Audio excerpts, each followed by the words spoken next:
धनबाद के SJAS super specialist अस्पताल में अमानवीय घटना सामने आई है, जहां अस्पताल प्रशासन ने बकाया बिल का भुगतान न होने पर एक मृतक का शव परिजनों को सौंपने से इनकार कर दिया। मृतक सुधीर वर्मा गिरिडीह के गांधी बाजार में चाउमीन की दुकान चलाते थे और 4 दिन पहले एक एम्बुलेंस की टक्कर में गंभीर रूप से घायल हो गए थे। इलाज के लिए उन्हें SJAS अस्पताल में भर्ती कराया गया था, जहां परिजनों ने पहले ही 4 लाख रुपये जमा कर दिए थे। इलाज के दौरान सुधीर वर्मा की मृत्यु हो गई, लेकिन अस्पताल प्रशासन ने 1.03 लाख रुपये की अतिरिक्त राशि की मांग करते हुए शव रोक लिया। परिवार की आर्थिक स्थिति बेहद कमजोर होने के कारण वे ये राशि चुकाने में असमर्थ हैं। मृतक घर का इकलौता कमाने वाला सदस्य था, जो सड़क किनारे चाउमीन की दुकान चलाकर परिवार का पालन पोषण करता था। अस्पताल प्रशासन ने अपने नियमों और कागजी कार्रवाई का हवाला देते हुए शव देने से मना कर दिया है, जिससे परिजन बेहद परेशान हैं। परिवार के सदस्यों का कहना है कि वे पहले ही अपनी क्षमता से अधिक खर्च कर चुके हैं और अब वे सिर्फ अपने प्रियजन का अंतिम संस्कार करना चाहते हैं, लेकिन अस्पताल की सख्ती ने उनकी मुश्किलें और बढ़ा दी हैं।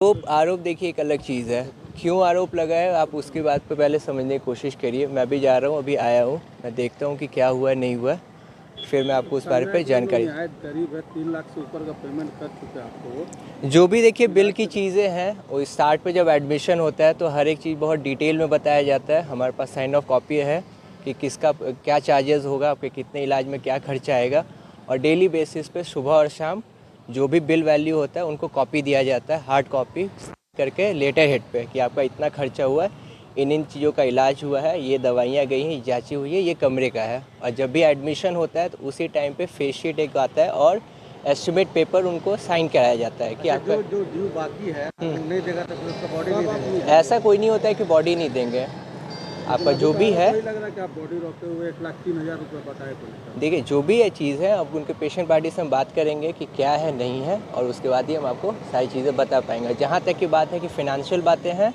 उसका जब एडमिशन होता है उस टाइम पे एस्टिमेट दिया हुआ है उनको, हमारे पास साइंड ऑफ कॉपियाँ होती हैं, उनके पास भी साइंड ऑफ हुआ था। रोड किनारे, रोड से लगभग 20 मीटर की दूरी पे ठेला लगाता था और वहाँ से एम्बुलेंस गुजर रही थी, जिसमें से कि एम्बुलेंस में ड्राइवर जो था वो नशे के हालत में शायद था, या तो नींद जो भी आ गया होगा।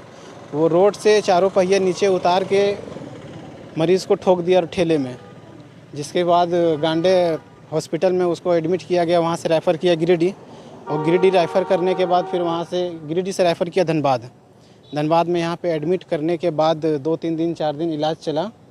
इलाज चलने के उसी के बीच में दरमियान में उसका डेथ हो गया है। और उसके बीच में हम लोग टोटल इसका बैलेंस जो हुआ था 4 लाख कुछ बन रहा है टोटल बैलेंस, उसमें से हम लोग 3.5 पौने 4 लाख रुपए हम लोग जमा किए थे। अभी 1,03,000 रुपये ड्यू इसका बाकी रह गया है, जिसमें से कि कहना है कि मरीज़ को जो है अपना ले जाइए और बैलेंस को यहाँ पे जो है पेमेंट कर दीजिए, यही सब मामला है। सबको नहीं छोड़ रहे हैं। नहीं, वही बोला था कि पेमेंट कर दीजिए आप लोग और अपना डेथ बॉडी को ले जाइए। पेमेंट हम लोग नहीं कर सकते, जो था हम लोग पहले से सब चीज़ खेत उत बेच के इधर उधर से पैसा वैसा ले के सबसे दे दिए। अब पैसा बचा नहीं तो हम लोग समर्थ कहाँ से रहेंगे। ठेला चलाता था, उसमें फास्ट फूड का दुकान था उसका। क्या नाम था मृतक? सुधीर कुमार वर्मा। वही मॉर्निंग में बात हुआ था, उस टाइम बोला था कि आप जो पैसा ड्यू है उसको पेमेंट कर दीजिए और अपना डेथ बॉडी को ले जाइए।